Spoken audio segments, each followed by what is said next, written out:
Hello?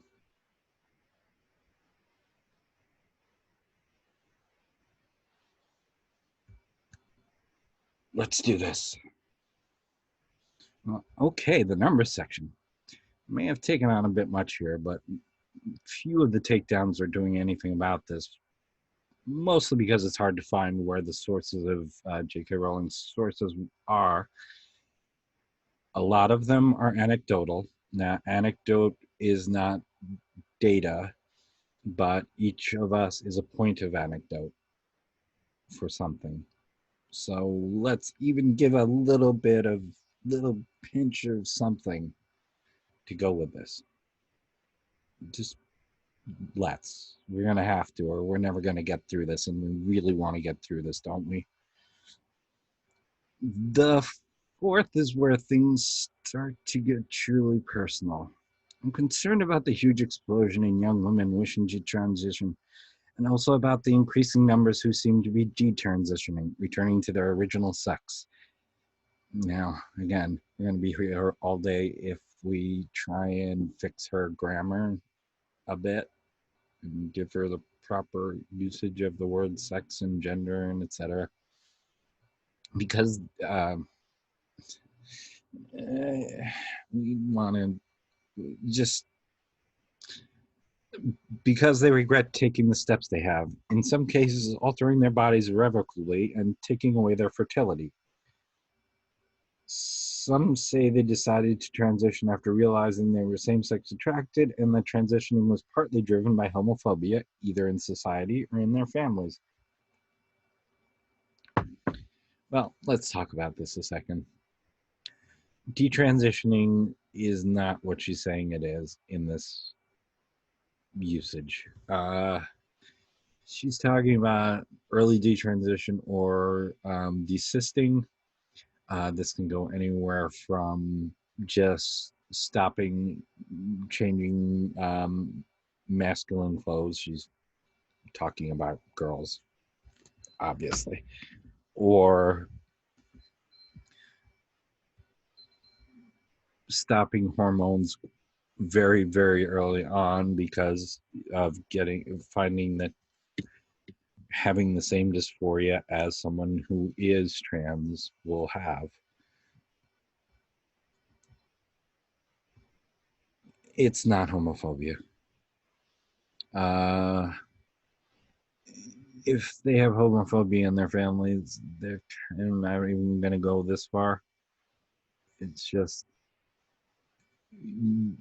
parents are going to be less likely to be open to being to having a trans kid than they are to having a gay kid. Trust me on this one. Because if she can use anecdote, I'm an anecdote. Um, and here I am. Most people aren't aware, and I certainly wasn't until I started researching the issue properly. I don't know when she started researching the issue properly. I wish you would have written about that, though. That 10 years ago, the majority of people wanting to transition to the opposite sex were male. That ratio is now reversed. The UK has experienced a 4,400% increase in girls being referred to for transition treatment. I'm leaving the next line for a second. I had to really go and dig this one up. I did find a Times of London article, and Justin found an article from the Guardian, or sorry, the Telegraph, also in Britain, because these are British sources, because obviously. Uh, so this is glorious in its awfulness. I just have to read you the little bit here at the beginning. Penny Mordaunt, the Minister for Women and Equalities, wants to understand the reasons behind a 4,400% increase in girls being referred for transitioning in the past decade. Officials will look into the role of social media and the teaching of transgender issues in schools as part of their inquiries. Because of course they will, because of course people are being forced to be trans, because we have an agenda. There are concerns among some MPs that drug treatment is being offered too readily to children, some of them as young as 10, without fully understanding what lies behind their desire to change sex. Now, here is where we get the 4,400% number and 1,700% for boys. I don't know why she didn't put that, or I didn't copy it or something. In 2009, 2010, a total of 10 girls were referred by doctors for gender treatment. By 2017, 2018, that number had soared to 1,806. Referrals for boys have risen from 57 to 713 in the same period. Now, there's a few ways we can read that, but first of all, we have to address the elephant in a particularly ugly room. This is dishonest to the max. It's I'm gonna use from my generation, or the word from my generation, to the max. 4,400% increase over the 10 years in which being transgender is less of a social stigma. It's more easily available to get treatment for it. So we can assume that let's assume at least all of them were were come out. They were sitting in the closet somewhere. They were not having words for it. I had that when I was young. I didn't have words for it. And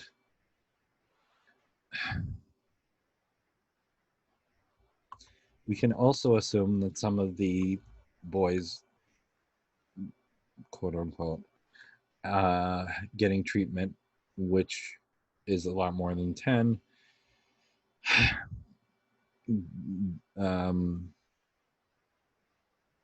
were passed through the system and then either transitioned or didn't, because there were more of them to begin with. So getting them to be roughly even is going to be that, but it's going to be an overlap. It's going to be kind of like that. There in the US, where we have terrible numbers, between the years of 2013 and 2018, there was a huge increase in people transitioning or being referred for transition. And there were social reasons why that was believed to be a safe thing to do at the time. So, yeah, that's just terrible. And autistic girls are hugely overrepresented in their numbers. Now, this one I had to find, or I didn't have to find it. Justin did, but for the sake of ease, we're gonna say I. Uh,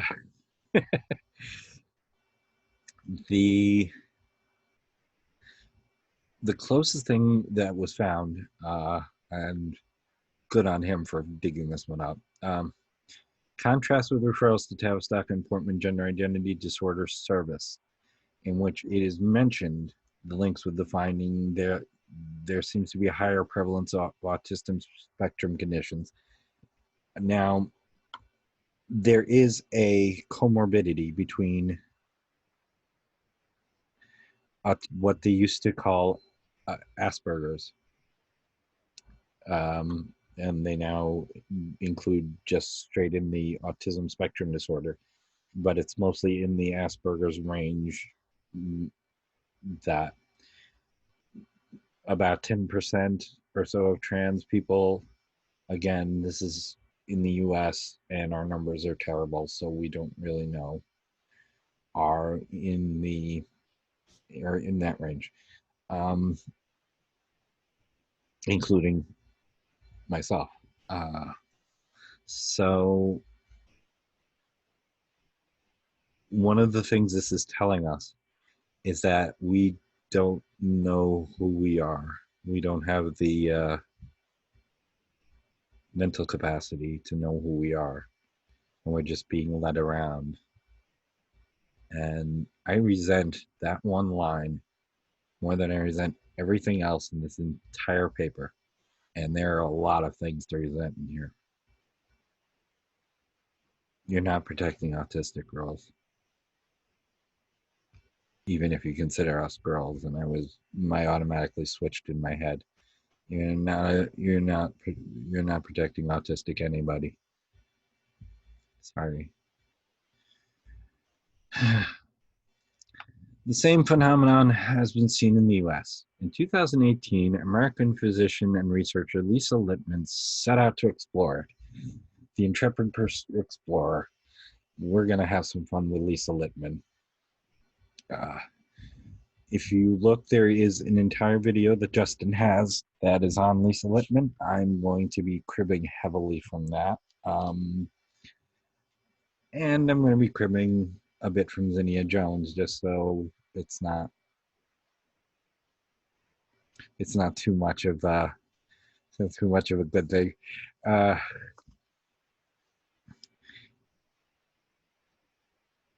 In an interview, she said, parents online were describing a very unusual pattern of transgender identification where multiple friends and even entire friend groups became transgender identified at the same time. I would have been remiss had I not considered social contagion and peer influences as potential factors, and sugary cereals and Saturday morning cartoons as well. Do not forget the sugary cereals and Saturday morning cartoons, because what kind of researcher are you?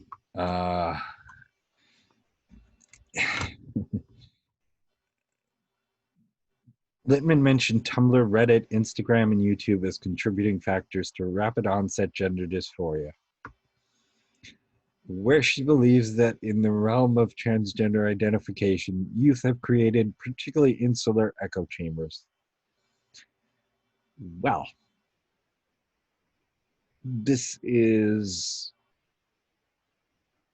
a funny thing to come out of an echo chamber, because that's a talking point that comes out of an echo chamber, a gender critical thought. And I'm just going to call them gender critical because I don't really feel like fighting that particular fight. Now, to read from Zinnia Jones here, concept of rapid onset gender dysphoria was proposed in July of 2016 by a trio of blogs with a history of overtly transphobic perspectives that are at odds with the current evidence on transness. Fourth Wave Now, TransgenderTrend.com, and YouthTransCriticalProfessionals.org. Now, the problem is that the sites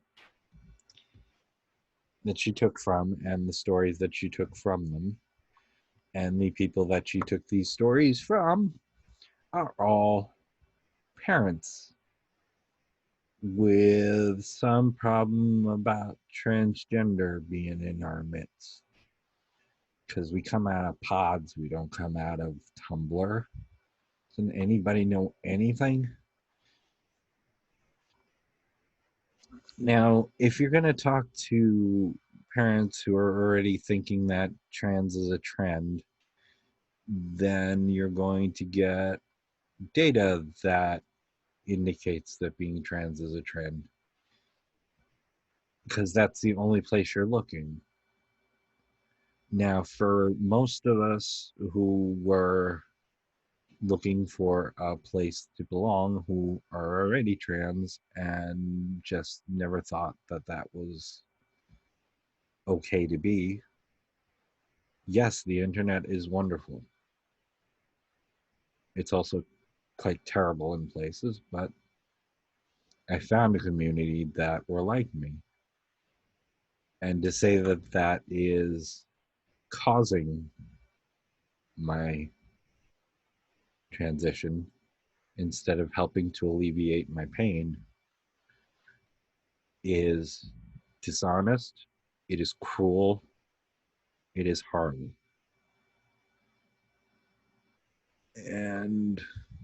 But let's go to the last paragraph here. Her paper caused a furor. Not touching that.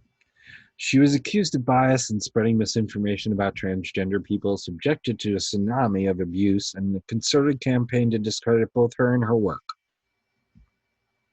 Her work is not to be credited, and a lot of the spreading misinformation that she was accused of was from other people in the psychology field. The journal took the paper offline and re-reviewed it before republishing it. However, her career took a similar hit to that suffered by Maya Forrester. Someone else took care of that, so I don't have to, because that's where I'd start screaming and cursing. Lisa Littman had dared challenge one of the central tenets of transactivism, which is, you know, actually look at the data, check out science, see what it has to say, that kind of thing. Silly me. Which is that a person's gender identity is innate like sexual orientation. I can't speak to anyone's experience. Nobody, the activist insisted, could ever be persuaded into being trans. True. Some people can probably be persuaded into thinking they're trans, but that plays out pretty quickly. And there is a fair amount of data on this. Please go look at it. It's not it's not hard to find. It the thing that bothers me about this dishonesty, and I'm gonna just talk as me here for a second. I have been talking as me, but I've been talking as me and Justin really. Uh, the thing that bothers me personally is all of this is telling me that as a were I a young trans person, exactly what I was told when I was a young trans person, because I came out back in high school way long ago, is that I'm a confused gay person, or that's not a thing that's possible to be, or oh, you'll get over it. And as someone now in much older than in high school, I'm still being told that. And if it's been all this time and I haven't, then what does that say about whether it's real to me? Thank you.